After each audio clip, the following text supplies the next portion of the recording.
Programme election special ਦੇ ਇਸ ਨਵੇਂ ਐਪੀਸੋਡ ਦੇ ਵਿੱਚ ਇੱਕ ਵਾਰ ਫਿਰ ਮੈਂ ਜਸਬੀਰ ਭੋਗਲ ਸਵਾਗਤ ਕਰਦਾ ਸਾਡੇ ਸਾਰੇ ਦਰਸ਼ਕਾਂ ਦਾ ਸਾਡੇ ਵਿਨੀਪੈਗ ਸਟੂਡੀਓ ਦੇ ਵਿੱਚ।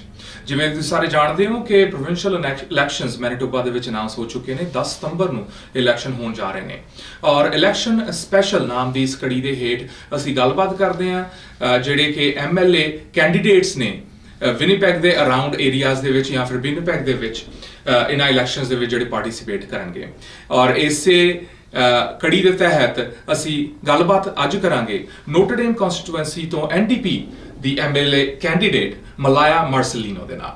Welcome Malaya to our studio. Hi Jasbir. How are you doing? Good, thank you. Busy, exhausted? No, just excited. Okay. Yeah. All right. You belong to a political family, as you were telling me. Tell us a little more about that.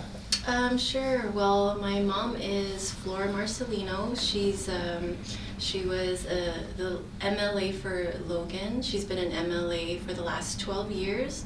She actually became a cabinet minister, and then eventually she became the leader of the official opposition as an interim leader for the party, for the New Democratic Party here in Manitoba. Mm-hmm. My uncle is Ted Marcelino. He's my father's oldest brother. Mm-hmm. And Ted is the MLA for Tyndall, so he's seeking re-election this term. And my father is Orlando Marcelino, and he was the honorary consul general here in Winnipeg for the Philippines. So in a voluntary capacity, he was charged with serving the 75,000 Filipinos here in Manitoba. Yeah. And this is your first rodeo into the politics, is it? I've been asked before to run, but I've always said no. Mm-hmm. I never really saw myself doing this, but this is my first time that I said yes. So this is my first election for myself. Yeah. Tell us a little more about your personal background. Yeah, well, I've studied political science and economics and political philosophy while I was at the University of Toronto, Mm-hmm. and I was working towards my master's degree here at the University of Manitoba as well. I became a mom. I have two small boys, Mm-hmm. aged 2 and 4, and I'm a stay-at-home parent right now for the past 4 years. And I also work part-time for an agribusiness company. And I work in communications as an assistant, and we help businesses when they need to communicate to governments and to bureaucrats. So that's what I do.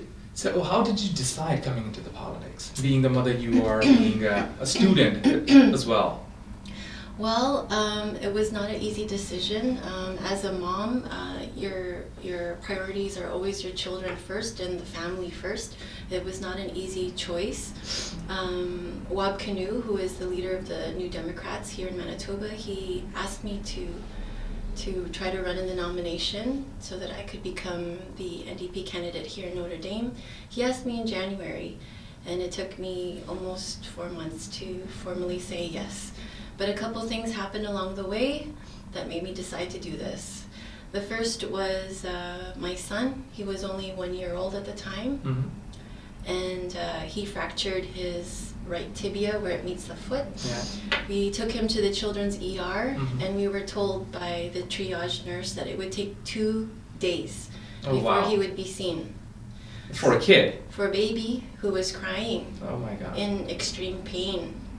As a mom, you hear that kind of cry and you know it's different. You've Yeah. never heard that kind of cry before. And they could only give us children's Tylenol. So I've been hearing about all the ER closures, about all the healthcare cuts, about all the mandatory overtime for the nurses and everything. But then when it happens to your child, it's a game changer. Of course it And is. you know, sitting around the dinner table, I know about all these different policies that are happening because of our political family and the connections. But that's part of what helped me decide, you know what, enough is enough. We need some new leadership here.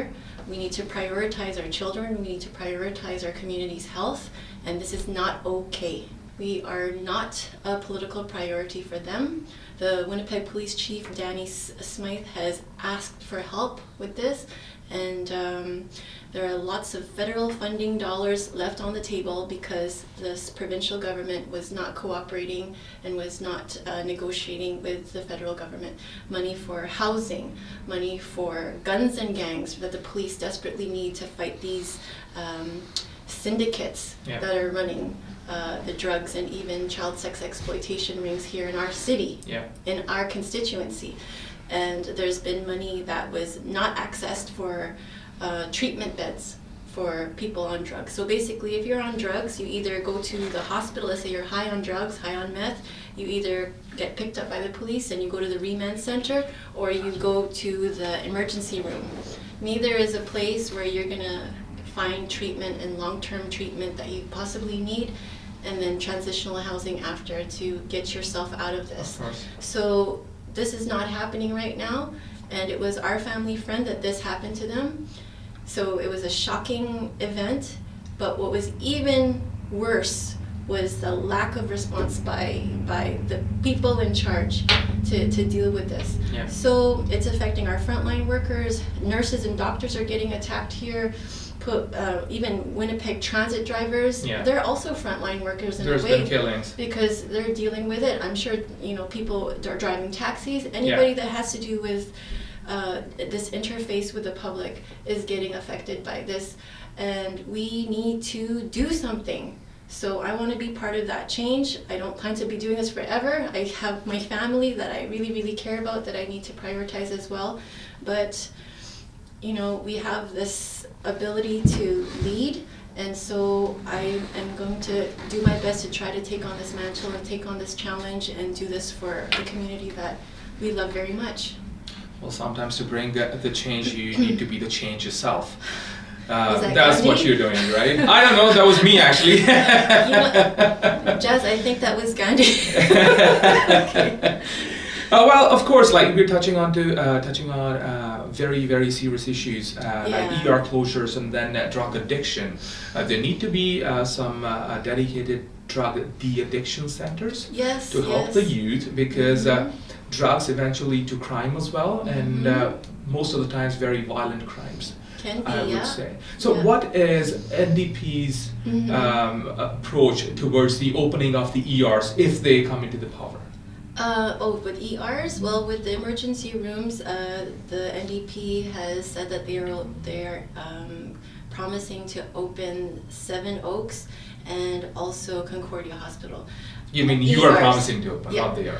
And then they said that, well, when I say they, I mean, the people that are writing the policy. So they're also promising, or the NDP is also promising, not to open Victoria ER though. Because it's been already turned into an urgent care center for a long time. And also the NDP is promising to hire back the 500 nurses, 500 nurses that have been let go during the last 3 years of this reorganization. And also there are 75 nursing student spaces in our university and colleges that were also eliminated. So there's already a shortage. Yeah. So let's cut some more. No, so let's. So now the NDP will be, trying to put money and resources back into our nursing students and also to our nurses. They're an integral part of our healthcare system, and we need to protect those kinds of jobs and to support them, because what they do every day is to support us and our loved ones. And what about this meth crisis and the policies there? Well, I was part of the announcement a couple of days ago.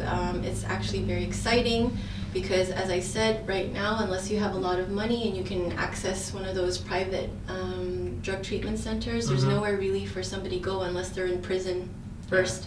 So the NDP has vowed for the first 100 days to open a detox treatment center for people on methamphetamines, and also another one, a managed alcohol treatment center for people with serious alcohol substance abuse issues. So that's within our first 100 days. The NDP is also vowing to create a special ministry that just deals with mental health and addictions and substance abuse, because it is a very complex it is. issue. You can't just say, hey, let's put them in a treatment center and maybe that's going to do it. It's not. There's mental health issues involved. There's trauma involved. There is family counseling involved as well. So there's a issues bunch of with things. Housing and transitional housing. A lot of people that are on drugs do not have stable kinds of living conditions. Poverty. So all these things are part of what causes people to go on meth in the first place, and all of these things have to be part of the solution. So there will be an actual ministry dedicated to overseeing this. So I was very, very happy to hear about that, because I think that somebody will be responsible, because there have been task forces, and then there's like working groups doing this, and then at the end there needs to be some long-term solution, right? No Band-Aid stuff. Yeah, and we need the solution soon, very soon, before another family gets affected like how the Addo family got affected. It was a nightmare. Of course. So we talked about the health sector problems and then the layoffs. There's also wage freeze on the Crown Corporation employees. So NDP proudly projects itself to be a working class party.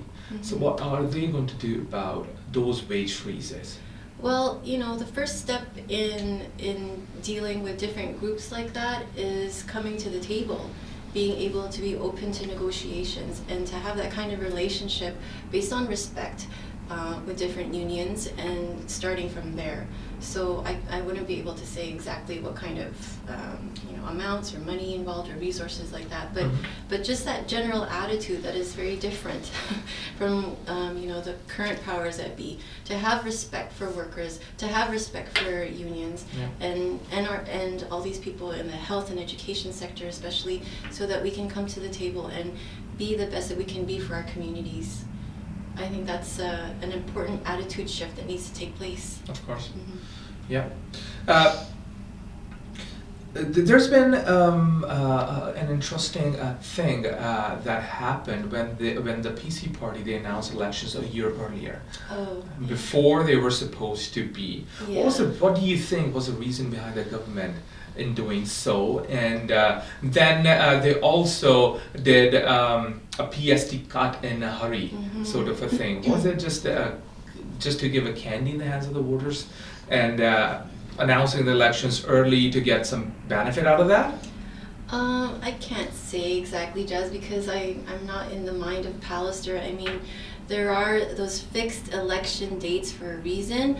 It takes time. Like Elections Manitoba has to get organized in order to make sure as many voters in Manitoba can be registered and be able to vote. Okay, so that's one of the reasons, so that Elections Manitoba can be organized that way.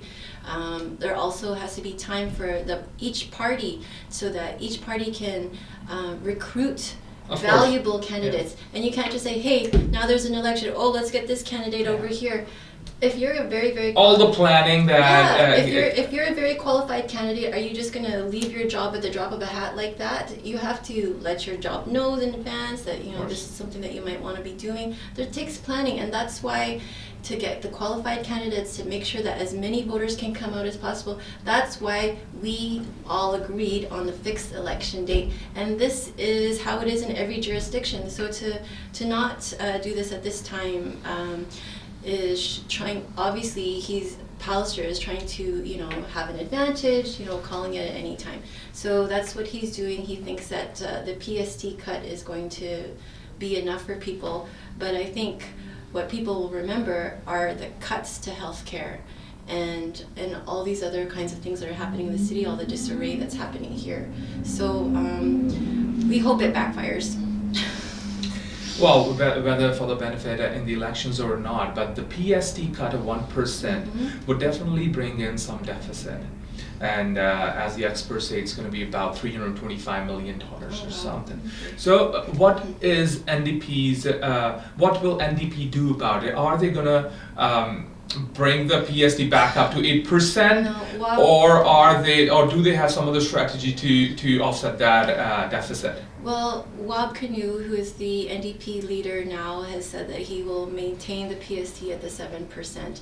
And in terms of deficit cutting, it's not something that you project every single year is a balanced budget. Now, of course, in a house, just like in a household, you cannot always have a balanced budget every single month, right? But hopefully throughout the year it will be balanced. And similarly with the government, if there's bad economic times or if there's severe weather things that are happening, you will expect to have a deficit. But over the long run, 5-6 years, hopefully that budget will be will have a surplus or at least be even. So I think that's a more responsible way to take a look at budgets. Not every single year it has to be balanced, because different things happen, and a government is not the same as a for-profit corporation, or else we wouldn't have stuff like public libraries, we wouldn't have stuff like public transit. Those things don't make money, but they are for the community good, they're for the public good. Same thing with, there is a flood here in Manitoba. We have to put our infrastructure into that to mitigate that.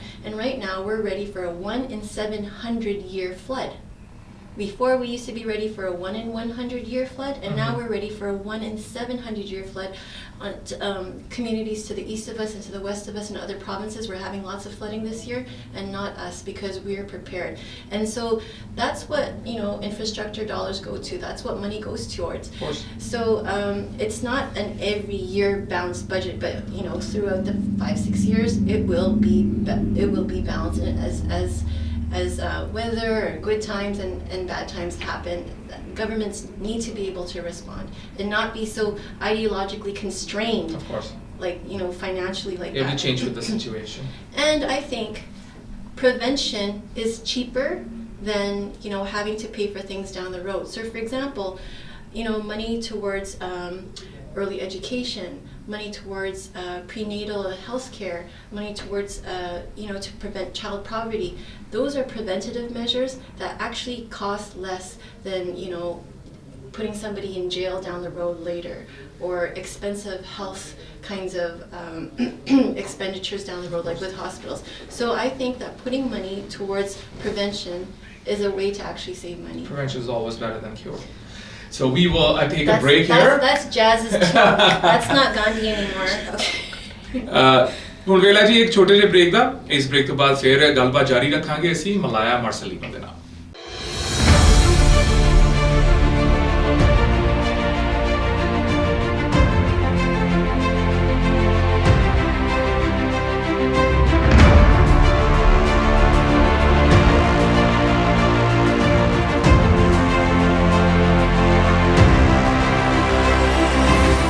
Welcome back after the break. ਅੱਜ ਅਸੀਂ ਗੱਲਬਾਤ ਕਰ ਰਹੇ ਹਾਂ Malaya ਮਾਰਸਲੀਨੋ ਦੇ ਨਾਲ, ਜਿਹੜੇ ਨੇ MLA candidate Notre Dame constituency Winnipeg ਦੇ ਤੋਂ। So Malaya, before the break we were talking about the PST cuts and the short-term planning and the long-term planning, your approach towards the things, the NDP's approach towards meeting this deficit in the long run. Of course, we have to work one step at a time if it's a mature approach. Let's talk about the privatization issue that's been lingering on for quite some time here. So Palestine government, they want to privatize MPI and then also Manitoba Liquor and Lottery. And also Manitoba Hydro, just like they privatized the Manitoba telephone So what do you system. think? Would it bring something to the pockets of the people, bring in some advantage to the general public, or not? I lived in Ontario for quite a while because I went to the University of Toronto there, so I got to see what it's like when you have private hydro, when you have private driving insurance. It is not an affordable way it's to expensive. live, and this is one of the things that makes Manitoba affordable and gives us the quality of life that we have here in this province, is that we have an MPI. That makes a profit. That Of MPI course, makes that a makes a big profit, yeah. and that money goes back into our province budget so that we can pay for education and healthcare. So we are going to definitely fight to keep those kinds of crown corporations public. It's very, very important. And same thing with Manitoba Hydro. So we have to, of course, always try to find ways to make corporations or crown corporations efficient, but at the same time, this is money going into the pockets of people. You know, Saskatchewan still has their telephone system public, and they make a lot of money every year from that, and that goes into the provincial coffers of our neighboring province, and that could have been us with the Manitoba telephone system. So this is another thing that we need to guard against with these Conservatives, because again, this is part of their ideology. They want a small government, they want small amount of taxes so that then the government doesn't have a lot of money to spend on different people. Mm-hmm. But what is that money for? It's for roads. Yeah. It's for our children's education. It's for hospitals and for healthcare. This is not like, money going into politicians' pockets. Of course. This is going right into a quality of life for everybody here. And that's what we need to protect here in Manitoba. And that's why, please, Punjabi voters, vote NDP. Well, of course, Punjabi voters would have definitely heard your appeal. And when we talk about Punjabi community, and also not just Punjabi community, Filipino community, I talk about in general about the international students that come here to study in Manitoba. So when we talk about the cuts in the facilities, the free medical has been cut. Now they have to look up to the colleges for maybe their group insurances or something like that. That's also an extra burden on the top of maybe the 3 times the fee that they pay. Tuition, that's right. Yeah. And a lot of these students, we really value these international students. They bring a lot. This is an indirect immigration, I would say. Exactly. It's very, very talented, educated young people that eventually are able to immigrate. And we know that Manitoba Provincial Nominee Program, later on the next step, it's one of the most successful immigration programs across country. We are the envy of many, many jurisdictions the world over because of how successful our provincial nominee program is. We get under the NDP, we were getting 17,000 per year of new immigrants from all over the world, and now it's been reduced to about 15,000 because there were some kind of different kinds of quotas, I think. And then also the Conservatives instituted a $500 head tax, right, for the application fee, and the NDP policy for that is to scrap that once we get in power. No more $500 head tax because it's just another barrier for the application process for new immigrants. And these new immigrants, they bring $300 million per year to our budget. Of course. Okay, because they're buying houses eventually and everything that they're doing here. And they contribute to the economy. So literally they're contributing to our province, and intrinsically they're contributing to our province because of the richness that they're bringing. And the different kinds of peoples that are coming here. And so we need to continue to make Manitoba an attractive place for our students, for international students, and especially for new immigrants. So as Malaya says, she is a doer, not a talker. Yes. So we will wrap up this interview, but before I wrap up this interview, I just want to touch base with you as to the K-12 review that's been proposed. That's the provincial government, they want to amalgamate different school divisions into 1 or 2. And their reason is that it'll be more conducive for the teachers to go across the divisions, and then to abolish the disparity of funding and stuff. Yeah, well, that's maybe what they say. That's maybe what the Conservatives are saying. But really, we know it's just about the bottom line, which is they just want to have the review similar to when they had the health review, and then after that they started cutting our emergency rooms and cutting our 500 nurses, and then they started to even take out in-hospital physiotherapy and in-hospital occupational therapy. So now they're having the educational review. That's just a code word for guess what's coming next, guys? More cuts. And this is really, really not good. We cannot afford, teachers losing jobs and then students without teachers. It's chaos because there's already been a 4% cut to all the school divisions in Winnipeg. And so with their amalgamating, their plan to amalgamate, that's just, more an idea to save more money. And also they said cut on administrative costs. But we already know it's just a code word for, more chaos, because what's going to happen is, our classroom sizes have already increased. They've removed the caps. They've already removed funding that goes to educational assistants that support our teachers in the classroom. So if you have more that kids, affects the efficiency of the teachers and also. less educational assistants, and we have these integrated classrooms with all these different kinds of kids, our kids' education, our kids' public education is at risk. And that's not okay, because these kids need to have the full support of the community. They're our future, and this is the only way that we're going to have, people that are educated and living in our democracy and participating. We need our kids to be educated well, and this needs to be a priority for our government. Of course, being the mom you are, these issues are close to your heart. For sure. As you've already admitted. For sure. And of course, when you really feel it, you can really pass it along. So in the end, I would just, I won't talk about NDP's ideology. I won't talk about what the issues are. I just want to know what Malaya stands for in these elections. Well, what I stand for, I guess, is our community. So that means listening to the community, listening to what they need, first and foremost. And then, again, working with the community for solutions. Because solutions don't work unless they come from the people that are actually involved. It's never going to be top down. Of course, we're always going to have experts to support us, but it's to support, not to do everything. So that's kind of what I would like to be known for, is to be a community builder and to have community-based solutions. And inside, I always really take a look at what children need, and especially young families, and those are the people that I would really support. With the NDP, they care about equity, right? Social justice. There's social justice and there's efficiency, and both those things need to be happening to have a successful government. But how the Conservatives have it is efficiency is always more important, and social justice is never here. They don't even show up to community events like this. They don't even show up. PCs don't even show up to debates that have to do with anything with social Human justice. factor should not be forgotten. So it has to be more balanced. So for me, I care about especially our children. So and that's why I vote NDP, because their priorities are my priorities. It's healthcare, jobs, and job growth and creation, and also affordability here in Manitoba. And those are very important to me. So that's why I support the NDP.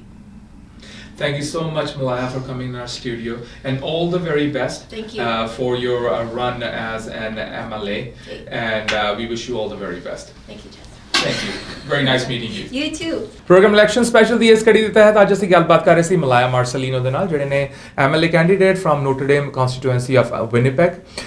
Election special ਦੀ ਇਸ series ਦੇ ਤਹਿਤ ਅਸੀਂ ਹੋਰ ਵੀ ਬਹੁਤ ਸਾਰੇ MLA candidates ਦੇ ਨਾਲ ਤੁਹਾਡੀ ਗੱਲਬਾਤ ਕਰਾਉਂਦੇ ਰਵਾਂਗੇ।